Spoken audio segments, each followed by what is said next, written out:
سنو سنو اللہ کا کلام کیا کہتا ہے، اٹھو اٹھو قرآن کا پیغام کیا کہتا ہے، سنو سنو۔ آج ہم قرآن عظیم و فرقان حمید کے اندر 114 صورتیں ہیں۔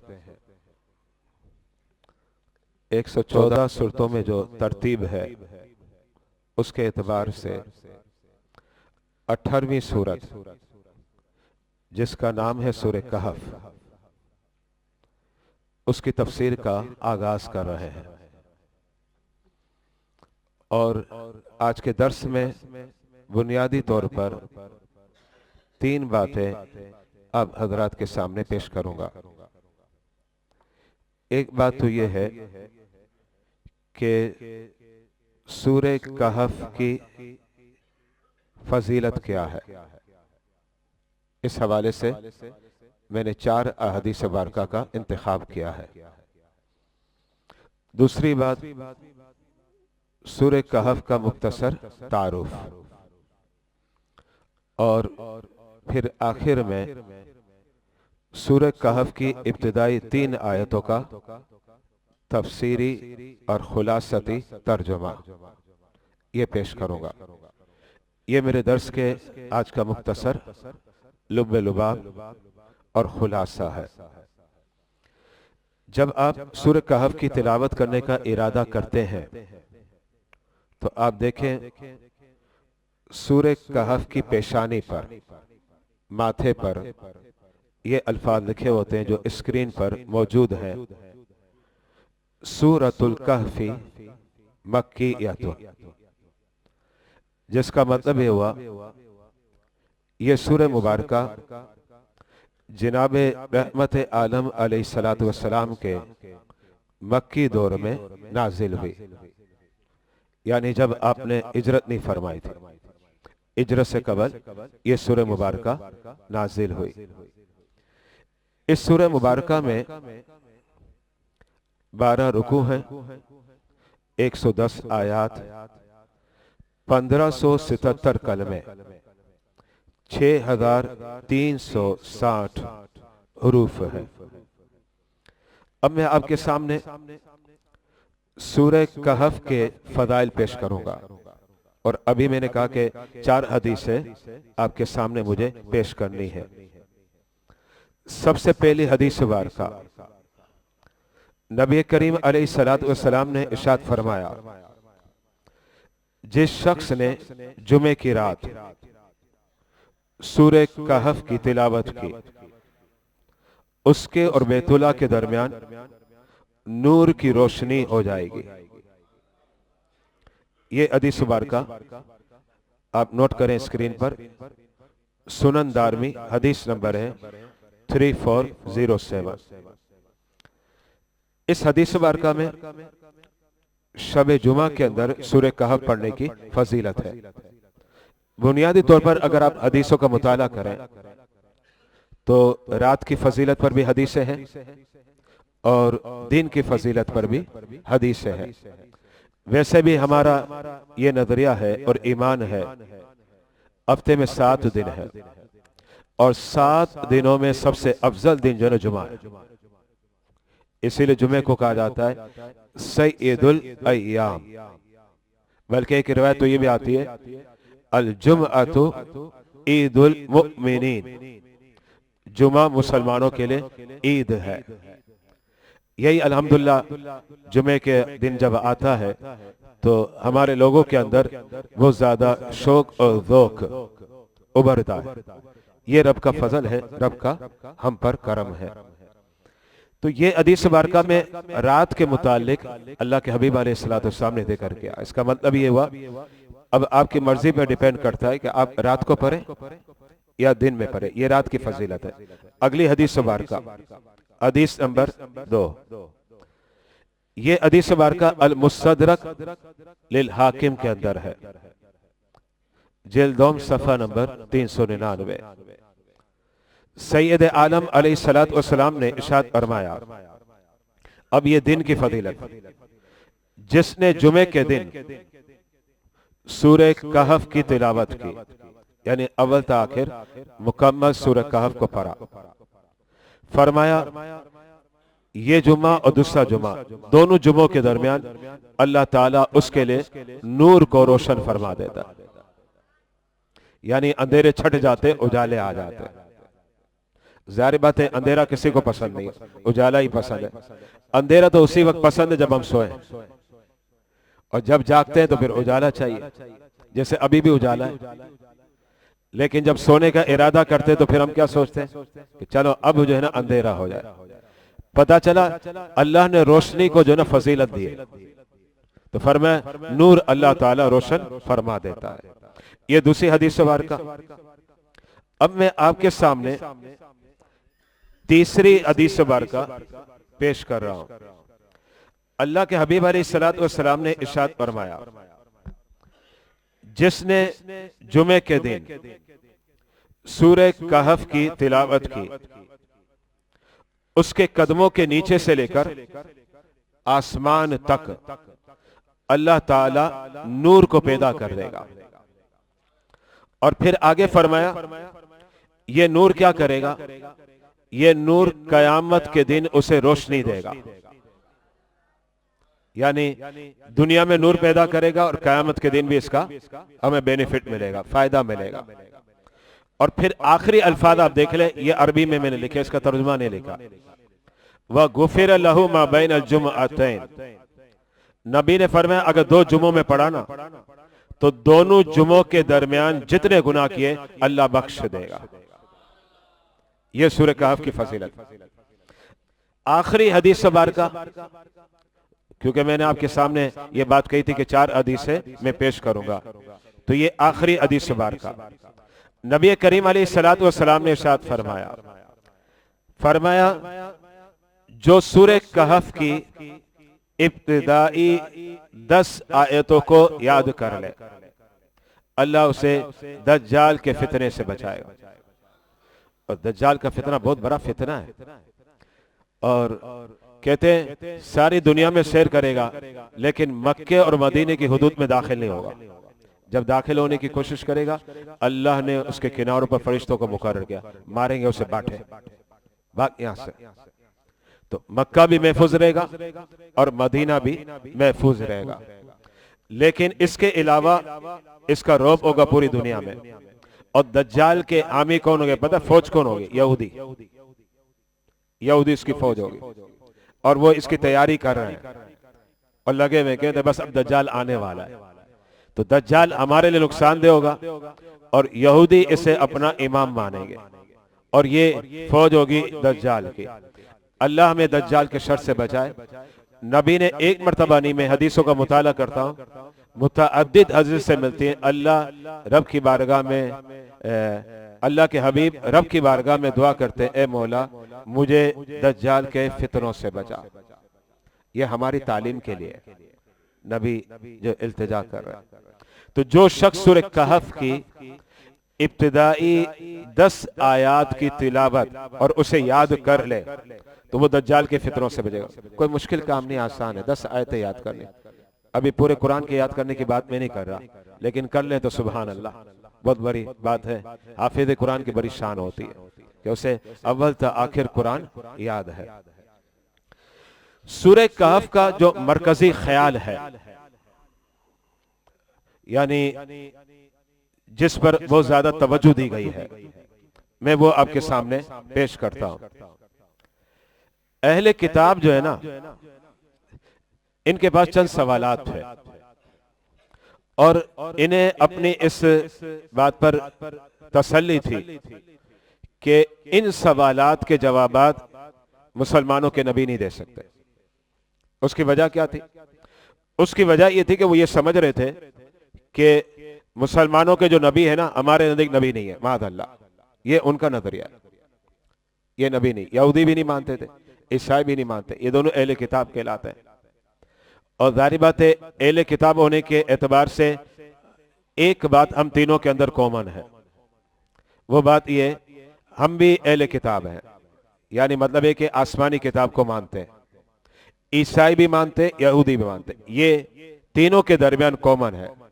یہ ایک علیحدہ بات ہے، کون کیسا مانتا ہے وہ ایک الگ بات ہے، لیکن مسلم، یہودی اور عیسائی ہم تینوں اہل کتاب کہلاتے ہیں۔ اہل کتاب کا مطلب ہے کہ جو سماوی آسمانی کتاب کو مانتا ہے۔ وہ ایک علیحدہ بات ہے کہ یہودیوں کے اندر اور عیسائیوں کے اندر بگاڑ بھی آ گیا اور انہوں نے آسمانی کتاب کو تبدیل بھی کر دیا۔ اب صرف ایک کتاب ہے جس کے اندر کوئی تبدیلی نہیں، اور وہ ہے قرآن، اور قیامت تک یہ دین چلے گا۔ قرآن نے کہا ان الدین عند اللہ الاسلام، کہ بے شک اللہ کی بارگاہ میں اب جو دین ہے only فقط وہ اسلام ہے۔ تو اب اہل کتاب جو ہے نا، ان کے ذہنوں میں چند سوالات تھے، اور وہ سوالات اس لیے اٹھے کہ اس کا تذکرہ تورات میں بھی تھا اور انجیل میں بھی تھا۔ تورات کون مانتا ہے؟ یہودی، اور انجیل عیسائی مانتے۔ اب ان دونوں کتابوں میں وہ سوالات اور اس کے جوابات ہیں۔ اب یہ اہل کتاب یہ سمجھ رہے مسلمانوں کے نبی نہیں، مسلمانوں کے جو نبی ہیں در حقیقت یہ نبی نہیں ہے۔ جب یہ نبی نہیں تو انہیں ان سوالات کے جوابات نہیں آتے۔ سوالات کے جوابات وہ دے سکتا ہے جس نے تورات اور انجیل کا مطالعہ کیا ہو، یا پھر وہ دے سکتا ہے جو اللہ کا نبی ہو۔ اب ان کے علم میں ہے کہ مسلمانوں کے نبی نے نہ تورات پڑھی ہے نہ انجیل پڑھی ہے، اور ان کا گمان یہ کہ وہ نبی بھی نہیں ہے، معاذ اللہ، یہ گمان رکھے ہوئے۔ اب انہوں نے مشرکین مکہ کو کہا کہ ہم تمہیں 3 سوال دیتے ہیں، اور ہمیں پتا ہے کہ وہ 3 سوالوں کے جواب نہیں دے سکتے، اس لیے کہ ان سوالوں کے جواب یا تو تورات کے اندر ہے یا پھر انجیل کے اندر ہے، اور انہوں نے اس کا مطالعہ نہیں کیا۔ اور سوال کے جواب وہ دے سکتا ہے جو اللہ کا نبی ہو، بقول ان کے یہ اللہ کے نبی نہیں ہے۔ تو انہوں نے کہا کہ آپ سوال کر کے انہیں عاجز کر دیں، پردہ چاک ہو جائے گا، حقیقت سامنے آ جائے گی۔ لیکن یہ بات یہ سمجھ رہے تھے کہ اگر ان سوالات کے جوابات دے دیا نا تو یہ واضح ہو جائے گا یہ اللہ کے نبی ہیں، یہ مان رہے تھے۔ وہ ایک علیحدہ بات ہے کہ پھر مانا نہ، ابتدان کہہ رہے کہ جواب دے دیں اس کا مطلب وہ اللہ کے نبی ہے۔ اب وہ جو 3 سوالات مشرکین مکہ کے سامنے پیش کیے، مشرکین مکہ کو بھی اس کا جواب نہیں آ رہا تھا، اور مشرکین مکہ بھی یہ سمجھ رہے تھے کہ اب حضور جواب نہیں دے سکیں گے، کیونکہ وہ جواب تورات اور انجیل میں ہے، اور وہ ان کے علماء کو آتا ہے، جو یہودی علماء اور عیسائی علماء ہیں، ان کے علاوہ جواب پتہ ہی نہیں ہے۔ تو مشرکین بھی جو ہے نا بڑے پورے اعتماد تھے، کانفیڈنس کے ساتھ، کہ ہم جو ہے مسلمانوں کے نبی سے سوال کریں گے، مسلمانوں کے نبی جو ہے جواب نہیں دے سکیں گے، اور جب جواب نہیں دے سکیں گے تو کلیئر ہو جائے گا اہل کتاب نے کہا نا وہ اللہ کے نبی نہیں ہے، معاذ اللہ ثم معاذ اللہ۔ لیکن میں اس بات پر تنبیہ کر رہا ہوں، توجہ رکھیے گا، یہودیوں کا یہ نظریہ تھا، عیسائی کا یہ نظریہ تھا کہ اگر سوالات کے جوابات دے دیے تو کلیئر ہو جائے گا نبی ہے، یہ بھی تھا۔ یہ میں بار بار آپ کی توجہ اس بات کی طرف دلا رہا ہوں۔ اچھا، اب ہوا یہ کہ مشرکین آئے بارگاہ رسالت میں، عرض کرنے لگے کہ آپ اللہ کے نبی ہیں؟ اللہ کے حبیب نے فرمایا ہاں اللہ کا نبی ہوں، الحمدللہ، اللہ نے مجھے نبی بنا کر بھیجا ہے۔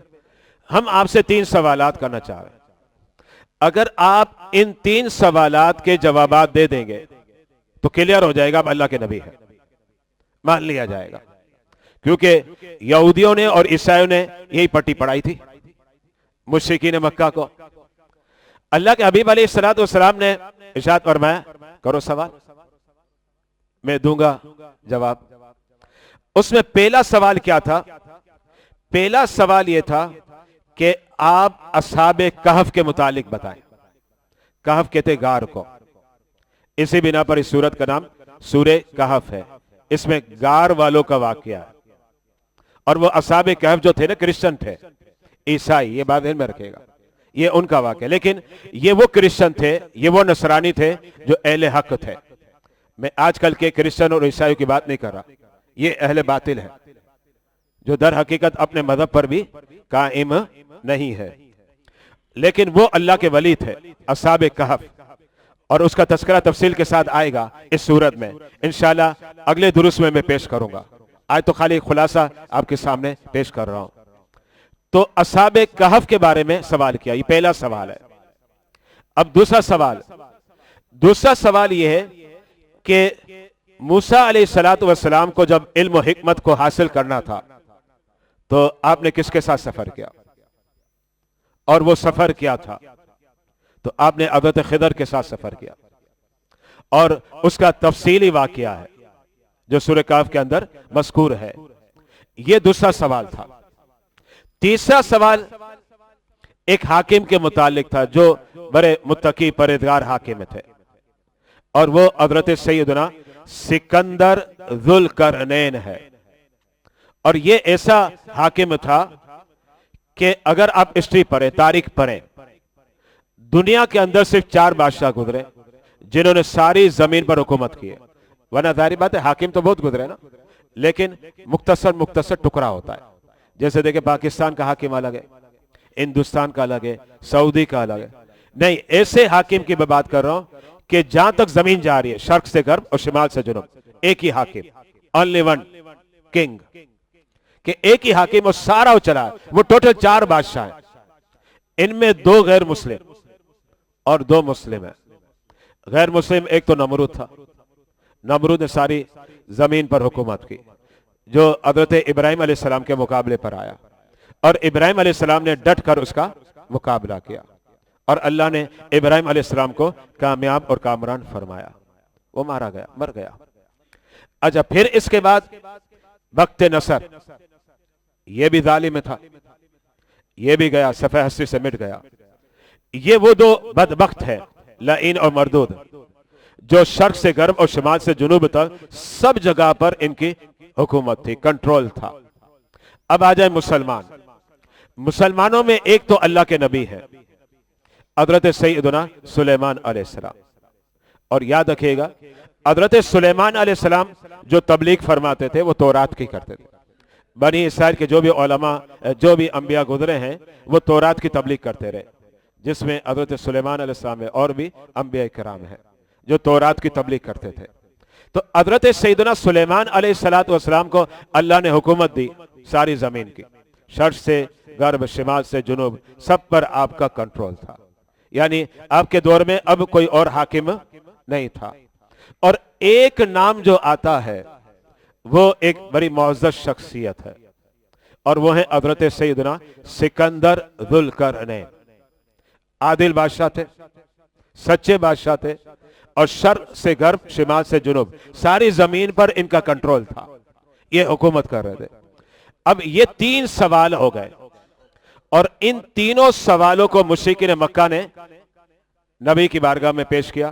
سمجھ ہی رہے تھے یہ جواب نہیں دے سکتے, اور اس کی وجہ یہ تھی کہ وہ یہ سمجھ رہے تھے کہ یہ جو نبی ہیں یہ ہمارے ارد گرد میں ہیں, ہمیں بھی تو اس کا علم نہیں ہے. مشرکین مکہ کو علم نہیں تھا, مشرکین مکہ کو سوالات کا ہی علم نہیں, تو جوابات کہاں دیں گے؟ سوال کہتے ہیں نا, السؤال نصف العلم, سوال بھی آدھا علم ہوتا ہے. سوال کرنا آسان ہے لیکن یہ بھی آدھا علم ہے. تو جناب انہیں تو یہ سوال ہی نہیں پتا تھا کہ یہ بھی کوئی سوال ہے, جس کو ہم علمی دنیا میں کہتے ہیں مجہول مطلق, یعنی جس کے بارے میں کچھ پتا ہی نہ ہو, بالکل معلوم ہی نہ ہو. تو اب مشرکین مکہ کو اس کے بارے میں تو کچھ پتا ہی نہیں ہے کہ بھائی اصحاب کہف یہ کیا ہوتا ہے. جناب یہ جو واقعہ خضر اور موسیٰ کا بتایا جاتا ہے علیہم السلام, یہ کیا ہے؟ اجا سکندر ذوالقرنین, یہ جو ہسٹریاں ہیں, یہ جو تاریخ ہے, یہ مشرکین مکہ کو پتا ہی نہیں ہے. تو مشرکین مکہ یہ سمجھ رہے ہیں کہ ظاہر بات ہے یہ ہمارے درمیانی تو بڑے ہوئے ہیں, جیسے ہمیں علم نہیں تو انہیں بھی نہیں ہے. اس لیے بڑے یہ سمجھے کہ تکبرانہ انداز میں, متکبرانہ انداز میں وہ بارگاہ رسالت میں سوال کرتے, آپ دیں اس کے سوال کے جواب. بڑا اہم سوال کیا ہے, اگر آپ نے جواب دے دیا تو مان لیا جائے گا آپ اللہ کے نبی ہیں. اب دیکھیں مشرکین مکہ بھی اس بات کو تسلیم کرنے لگے, کیونکہ انہیں اپنے سوالات پر اتنا کانفیڈنس تھا, اتنا اعتماد تھا کہ ان سوالات کے جوابات یہ نہیں دے سکتے. لیکن بات ہے کہ اس وقت نہ دے سکتے جب جھوٹے ہوتے, جھوٹے نہیں بلکہ سچوں میں بھی سچے ہیں. اصدق الصادقین, سچوں میں بھی سچا, کہتے اگر مسلمانوں کا نبی ہی سچا نہ ہو تو پھر سچا رہا کون؟ وہ اللہ کے حبیب جو ہے نا مال غنیمت تقسیم کر رہے تھے، ایک کھڑا ہو گیا ذوالخویسرہ، کھڑا ہو گیا بدبخت، اور کہنے لگا اعدل یا محمد، اے محمد آپ عدل کیجئے۔ اللہ کے حبیب نے فرمایا اگر میں عدل نہ کروں تو عدل کرے گا کون؟ بات یہ ہے کہ میں جو کروں نا وہی عدل ہے، اور جو میں بولوں وہی سچ ہے۔ ہم تو یہ کہتے ہیں، ہمارا ایمان ہی ہے۔ تو اللہ کے حبیب علیہ الصلوۃ والسلام نے ارشاد فرمایا کہ میں ان سوالات کے جوابات دوں گا۔ اللہ نے سورہ کہف کو نازل کیا، یہ مکی دور کی بات ہے، اور سورہ کہف کے اندر اللہ نے یہ تینوں واقعات کو تفصیل اور ڈیٹیل کے ساتھ بیان کیا ہے، مختصر نہیں، بڑی تفصیل کے ساتھ، شر و بس کے ساتھ اللہ رب العزت نے اسے بیان کیا، اور اللہ کے حبیب نے سورہ کہف کی تلاوت شروع کر دی۔ جب سورہ کہف کی تلاوت شروع کری تو یہ ہکے بکے رہ گئے، یہ کیا ہو گیا؟ انہیں کہاں سے پتہ چل گیا؟ اب پہلے یہود اور نصارہ کیا سمجھ رہے تھے کہ بھائی یہ سوالات کے جوابات نہیں دے سکتے اس لیے کہ نبی نہیں ہے، جس کا مطلب یہ ہوا کہ اگر سوالات کے جوابات دے دیں گے تو یہ اللہ کے نبی ہے، ماننا پڑے گا۔ اب انہوں نے نہیں مانا کیونکہ مقدر میں نہیں تھا، جس نے نہیں ماننا سو نہیں ماننا، سیدھی بات ہے، پھر وہ مانتا ہی نہیں ہے۔ ہم اس کے بارے میں کیا کہتے ہیں؟ سم بکم عمی فہم لا یرجعون، یہ اندھے بیرے گونگے ہیں جو لوٹنے والے نہیں ہے۔ تو جو نہیں ماننا تو نہیں مانتا، ظاہر بات ہے ابو جہل نے بھی تو نہیں مانا نا، تو نہ ماننے والا نہیں مانتا، لیکن الحمدللہ جس کے ساتھ بلائی ہوتی ہے نا پھر وہ مان جاتا ہے۔ تو کوئی صدیق ابو بکر بنتا ہے، کوئی عمر فاروق بن جاتا ہے، کوئی عثمان غنی، کوئی شیر خدا علی المرتضی بن جاتا ہے۔ تو اب ہوا یہ کہ مشرکین مکہ بھی ہکے بکے رہ گئے کہ کہاں سے جواب آ گیا۔ آپ نے جواب دیے تینوں سوالات کے، سورہ کہف پڑھ کے سنا دی، سارا واقعہ اس کے اندر ہے۔ اچھا، اور پھر مشرکین مکہ اہل کتاب کو بھی کہنے لگے بھائی تم نے تو کہا تھا، تو تمہاری بات سے تو واضح ہوئی مسلمان جسے نبی مانتے وہ اللہ کے نبی ہیں۔ نہیں نہیں، یہ کوئی جادوگری کے ذریعے معلوم کر لیا، نہ ماننا تھا نا، انہوں نے انکار ہی کر دیا۔ تو اس سورہ مبارکہ میں یہ جو تین واقعات ہیں، ان واقعات کے ضمن میں توحید کا بیان بھی ہے، نبوت و رسالت کا بیان بھی ہے، علم و حکمت کا بیان بھی ہے، تقوی پرہیزگاری کا بیان بھی ہے، اور بالخصوص مقام اولیاء کو بھی اللہ نے اس صورت میں واضح کیا ہے کہ اولیاء کرام کو اللہ کیا عظمت شان اور عفت عطا فرماتا ہے۔ انشاءاللہ وقتاً فوقتاً ہم یہ درس سنیں گے، جو کہ مجھے لگتا ہے کہ سورہ کہف کی تفسیر رمضان تک تو چلے گی۔ سورہ یوسف کی تفسیر ہماری 23 اتواروں میں کمپلیٹ ہوئی تھی، اب یہ اللہ بہتر جانتا ہے کہ کتنی اتواروں میں کمپلیٹ ہوگی، لیکن مجھے لگتا ہے کہ رمضان تک ہماری سورہ کہف چلے گی، اور انشاءاللہ تفصیل کے ساتھ میں اس کی وضاحت کروں گا۔ آج میں صرف جو ہے نا سورہ کہف کی 3 آیتوں کی مختصر وضاحت پیش کر دیتا ہوں۔ اللہ رب العزت اب سورہ کہف کا آغاز کرتا ہے، بسم اللہ الرحمن الرحیم۔ آغاز ہم تسمیہ سے کرتے ہیں، اس کو تسمیہ بھی کہتے ہیں، اور بسملہ آپ میں کئی لوگوں نے سنا ہوگا، کئی نے نہیں سنا ہوگا۔ یہ جو آپ بسم اللہ پڑھتے ہیں نا، اس کا آسان نام یہی ہے، بسم اللہ۔ آپ یہی کہتے ہیں یار بسم اللہ پڑھ لو، یہ بڑا ایزی نام ہے جو ہماری زبان پر ہے۔ اس کا ایک اور نام ہے تسمیہ، یعنی اس طریقے سے بھی کہا جاتا ہے جناب آپ تسمیہ پڑھ لیں، مطلب یہی ہے بسم اللہ الرحمن الرحیم۔ اور علم تجوید جو ہے نا، تجوید کی جو دنیا کاری صاحبان نہیں ہوتے جو قرات پڑھتے ہیں، وہاں کتابوں میں آپ تو عام طور پر لکھا ہوا ملے گا آپ کو بسملہ، یعنی اس طریقے سے کہا جائے جناب آپ بسملہ پڑھ لیں، تو اس کا مطلب یہی ہے کہ آپ بسم اللہ پڑھ لیں۔ جناب تسمیہ پڑھ لیں، مطلب یہی کہ بسم اللہ پڑھ لیں۔ لیکن بہرحال یہ دو الفاظ ہماری عوام میں استعمال نہیں ہوتے، پبلک میں استعمال بہت کم ہوتے ہیں۔ پبلک میں تو یہی ہوتا ہے آپ بسم اللہ پڑھ لیں، کھانا کھانے سے پہلے جی بسم اللہ پڑھ لیں، پانی پینے سے پہلے جی بسم اللہ پڑھ لیں، ورنہ دو نام ہے، تسمیہ بھی ہے اور بسملہ بھی نام ہے۔ اچھا، اب تسمیہ کے بعد، اور یہ بات بھی ذہن میں رکھے گا، یہ جو سورتوں کے ماتھے پر بسم اللہ لکھی ہوئی ہوتی ہے، ان مقامات میں یہ قرآن کا جز نہیں ہے۔ ہاں، سورہ نمل میں بسم اللہ آئی ہے، وہ قرآن کا جز ہے، یہ بات ذہن میں رکھے گا، یہ قرآن کا جز نہیں، یہ بطور تبرک پڑھا جاتا ہے، کیونکہ اسلام کہتا ہے کہ بھائی ہر اچھے کام سے پہلے کیا ہو، بسم اللہ پڑھی جائے. اب قرآن پڑھنے سے اچھا کام کون سا ہوگا؟ تو اس کے آغاز میں بسم اللہ پڑھی جاتی ہے, اسے لکھی بھی جاتی ہے. اچھا, پہلی آیت کریمہ ہے الحمدللہ الذی انزل علی عبدہ الکتاب ولم یجعل لہ عوجا. میں اس کے مختصر وضاحت کر کے آگے بڑھتا جاؤں گا. الحمدللہ, سب تعریف ہے اللہ کے لیے. اور یاد رکھیے کہ ہم کسی کی تعریف کرتے ہیں نا, مسلمان کسی اور کی تعریف کرتے ہیں. عالم کی آپ تعریف کرتے ہیں, ماں کی کرتے ہیں, باپ کی کرتے ہیں, استاد کی کرتے ہیں, اپنے شیخ کی کرتے ہیں, امام کی کرتے ہیں, مرشد کی کرتے ہیں. یہ جتنی بھی آپ تعریفیں کر رہے ہیں نا, بظاہر آپ اس کی تعریف کر رہے ہیں, در حقیقت یہ اللہ کی تعریف ہے. اس لیے کہ ظاہر بات ہے, ایک عالم کو جو عظمتیں دی کس نے دی؟ اللہ نے. ماں کو رفعتیں دی اللہ نے. باپ کو کمالات عطا فرمائے اللہ نے. تو یہ جتنی بھی آپ تعریفیں کر رہے ہوتے ہیں نا, ورنہ لوگوں کے ذہنوں میں آتا ہے یار سب تعریفیں اللہ کے لیے, تو میں آپ کی تعریف کیوں کروں؟ تو ہم کیا کہیں گے, میاں اللہ کے نبی نے تعریف کی ہے, باپ کی بھی تعریف کی ہے, ماں کی بھی تعریف کی ہے. تو یہ جو ہم تعریفات کر رہے ہیں یہ اس سے ہٹ کر نہیں ہے. یہ تعریف کرنا یہ بھی اللہ ہی کی تعریف ہے, کیونکہ ہمارا عقیدہ ہے کہ جسے جو بھی فضیلت ملی, جو بھی مقام ملا, جو بھی رتبہ ملا, سب کا دین کہاں سے؟ اللہ کی بارگاہ سے. اللہ دے رہا ہے. تو اس لیے اگر ہم پہاڑوں کی تعریف کریں, چاند کی کریں, سورج کی کریں, یہ در حقیقت اللہ ہی کی تعریف. اسی کو قرآن کہہ رہا ہے الحمدللہ, کہ تمام تعریفیں اللہ کے لیے ہے, وہی تمام توصیف, کمالات, مناقب, محامد کا مستحق ہے. اچھا, اب وہ رب کیسا ہے؟ رب اپنا تعارف کر رہا ہے. یعنی کبھی کبھی انسان اپنے تعارف پیش کر, میں وہ ہوں. اب ظاہر بات ہے جب میں کروں میں وہ ہوں تو تعریف بڑی چیزوں سے کیا جاتا ہے, چھوٹی چیزوں سے نہیں کرتے. یعنی مطلب ہے کہ جو تعارف پیش کر رہا ہوتا ہے تو اس کے ذہن میں یہ بات ہوتی ہے کہ میری نگاہوں میں یہ بڑی چیز ہے. لیکن یاد رکھیے گا اللہ ذہن سے پاک ہے, جسم اور جسمانیت سے پاک ہے, یہ بات ذہن میں رکھیے گا. لیکن اتنا واضح ہوا کہ اللہ جب اپنا تعارف پیش کر رہا ہے تو جس چیز سے تعارف پیش کر رہا ہے وہ اللہ کی بارگاہ میں اعلیٰ ہے. اب اللہ اپنا تعارف کن لفظوں میں پیش کرتا ہے؟ الذی کا جو لفظ ہے نا, یہ جو قرآن کے اندر آپ اسکرین میں ملاحظہ کر رہے ہیں, یہ تعارف کے لیے آیا ہے, جس کو ہم اس سے موصول جو کا معنی دیتا ہے. سب خوبیاں اللہ کو جو انزل علی عبدہ الکتاب, جس نے اپنے عظیم بندے پر کتاب کو اتارا. کتاب کون سی؟ قرآن. یعنی اللہ کہتا ہے اللہ وہ ہے, اللہ اپنے بارے میں کہتا ہے اللہ وہ ہے جس نے اپنے عظیم بندے پر قرآن کو اتارا. عظیم بندہ کون؟ نبی علیہ الصلوۃ والسلام. اور یہاں الکتاب کا لفظ ہے جو آپ اسکرین پر ملاحظہ کر رہے ہیں, الکتاب یعنی القرآن. یہاں کتاب قرآن کو کہا جا رہا ہے.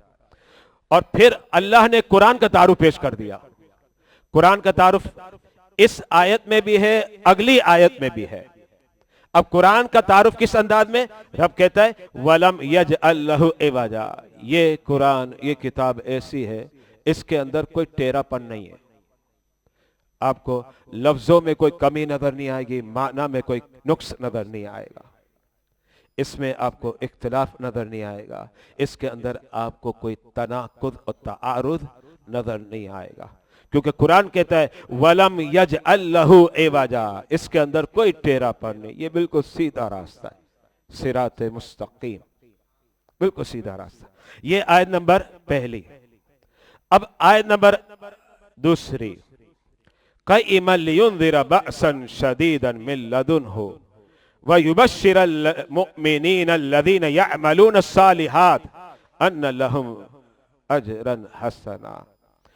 قرآن کا تعارف جاری ہے دوسری آیت میں. اللہ کہتا ہے یہ جو کتاب ہے نا اس میں ٹیڑھا پن نہیں ہے, جو اللہ نے پہلی آیت میں فرمایا لم یجعل لہ عوجا. اب اللہ کہتا ہے یہ کتاب کیسی ہے؟ قیمہ, یعنی اس کا پہلا وصف تو کیا ہے؟ اس میں ٹیڑھا پن نہیں ہے, کوئی اختلاف نہیں ملے گا. لفظ بھی خوبصورت ہے, معنی بھی بڑا خوبصورت ہے. اب دیکھیں قرآن آپ پڑھتے کیا ہے بھائی, ایک جلد ہے نا, علماء جب اس کی تفسیر کرتے ہیں تو 30 جلدوں میں تفسیر ہے, 30 جلدوں میں. یعنی کتنا سمندر ہے یار. سب کو چھوڑے, امام اہل سنت ہے نا, اعلی حضرت آپ کے والد گرامی علامہ نقی علی خان صاحب، یہ آپ کے والد گرامی ہیں، بریلویوں کے تاجدار امام اہل سنت کے ابا جی، والد گرامی امام المتکلمین علامہ نقی علی خان صاحب نے صرف سورہ علم نشرہ کی تفسیر لکھی ہے، اور وہ تفسیر کی اتنی موٹی، اتنی بڑی کتاب ہے تفسیر سورہ علم نشرہ۔ ذرا آپ غور کریں کہ قرآن کے اندر کتنا بڑا سمندر ہے۔ اسی لیے تو مولا کائنات نے کیا فرمایا؟ فرمایا اللہ نے قرآن کا مجھے وہ علم دیا کہ اگر میں سورہ فاتحہ کی تفسیر لکھوں نا تو اس سے اتنے اوراق بھر جائے کہ پورا اونٹ اس سے بھر جائے، یہ مولا کائنات نے فرمایا۔ تو قرآن ایک سمندر ہے جس کا کوئی کنارہ نہیں ہے۔ زندگی ختم ہو جائے اس کی وضاحتیں کرتے کرتے یہ علم نہیں ختم ہوگا، زندگیاں ختم ہو جائیں، یہ قرآن ہے۔ تو قرآن کی عظمت ایک کیا ہے؟ لم یجعل لہ عوجا، اس کے اندر کوئی ٹیڑھا پن نہیں ہے۔ تو دوسری اس کی خوبی کیا ہے؟ قیما، اس کے اندر عدل ہے، انصاف ہے، کرپشن نہیں ہے، عدل ہے، انصاف ہے، سیدھا پن ہے۔ اور یہ قرآن کیا کرتا ہے؟ آگے قرآن کی عظمت بیان ہو رہی ہے، لِيُنذِرَ بَأْسًا شَدِيدًا مِّن لَدُنْهُ، اے لوگو یہ قرآن تمہیں ڈراتا ہے اللہ کے شدید عذاب سے، بتاتا ہے بچو، کفر سے بچو، شرک سے بچو، بد عملی سے بچو، بے عملی سے بچو، زندگی عمل سے ہے، عمل کرو۔ اور پھر اس کے بعد کیا کہا قرآن نے؟ وَيُبَشِّرَ الْمُؤْمِنِينَ، اور قرآن مومنوں کو بشارت دیتا ہے، نیک لوگوں کو۔ آگے کا خالی مومن نہیں، الذین یعملون الصالحات، ان مومنوں کی بات ہو رہی ہے جو بے عمل نہیں ہے بلکہ با عمل ہے، یعنی کتابیں پڑھتے اور اس پر عمل کرتے، قرآن پڑھتے اور عمل کرتے۔ اس کا مطلب ہے کہ دین حلق کے اوپر نہیں بلکہ حلق کے نیچے بھی ہے۔ تو اب قرآن انہیں کیا کرتا ہے؟ وَيُبَشِّرُ، قرآن انہیں خوشخبریاں سناتا ہے جنت کی، جنت میں مزے کرنا، عیش کرنا، حوریں ملیں گی، غلمان ملیں گی، پھل کھاؤ، گھومو پھرو، سیر تفریح سب کرو۔ تو قرآن بشارتیں دیتا ہے۔ اچھا پھر ان لوگوں کے لیے کیا ہے؟ ان لہم اجرا حسنا، اس بات کی بشارت کہ تمہارے لیے ایسا اجر ہے جو بڑا خوبصورت ہے۔ اجر بھی فرمائے اور آگے کیا فرمائے؟ حسن، حسن کہتے ہیں خوبصورت کو۔ امام حسن، حسن کا معنی ہی خوبصورت ہے۔ تو پہلے بیٹے کا نام کیا رکھا؟ حسن، تو دوسرے کا نام رکھا حسین۔ اب بڑا حسن ہے، چھوٹا حسین ہے، مطلب کیا پتا ہے؟ بڑا حسن ہے، بڑا بہت خوبصورت ہے، چھوٹا یہ بھی خوبصورت ہے لیکن اس کا لیول نیچے ہے۔ حسین کا مطلب یہ ہوتا ہے دونوں کا معنی خوبصورتی ہے لیکن دونوں میں فرق ہے۔ حسن یہ صفت کا صیغہ ہے، اس کا مطلب یہ ہوتا ہے بے انتہا خوبصورت، بیوٹیفل۔ اور حسین کا مطلب کیا؟ بھائی یہ بھی خوبصورت ہے لیکن جب دونوں بھائیوں میں کمپیر کیا جائے تو ایک آگے ہے تھوڑا اور ایک تھوڑا پیچھے ہے لیکن ہے خوبصورت۔ تو حسن اور حسین میں یہ فرق ہے، لفظوں کی بات کر رہا۔ اور آپ کو یہ بھی بتاؤ کہ حضرت علی نام کیا رکھ رہے تھے پتا آپ کو؟ حرب۔ حضرت علی جو ہے نا امام حسن کا نام رکھ لیں گے حرب۔ حرب کہتے جنگ، کیونکہ حضرت علی کا مزاج جنگی تھا نا، شیر خدا ہے نا۔ اب شیر کا کام کیا ہوتا؟ دشمنوں پر حملہ کرنا۔ تو حضرت علی نے اپنے مزاج کے مطابق نام رکھنا چاہا۔ نام کیا رکھنا چاہا؟ حرب۔ حرب کہتے جنگ کو، اپنے مزاج کے مطابق۔ جب حرب نام رکھنا چاہا تو میرے مصطفیٰ نے فرمایا علی یہ نہ رکھو، حسن رکھو۔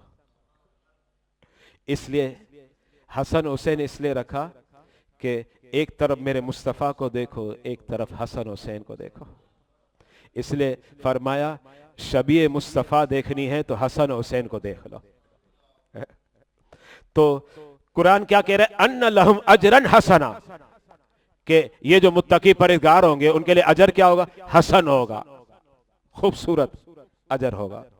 اور پھر یہ جنت میں ماکثین فیہ ابدا، آیت نمبر 3 آخری آج کے درس کی آیت۔ جب انہیں جنت میں داخل کر دیا جائے گا نیکوکاروں کو،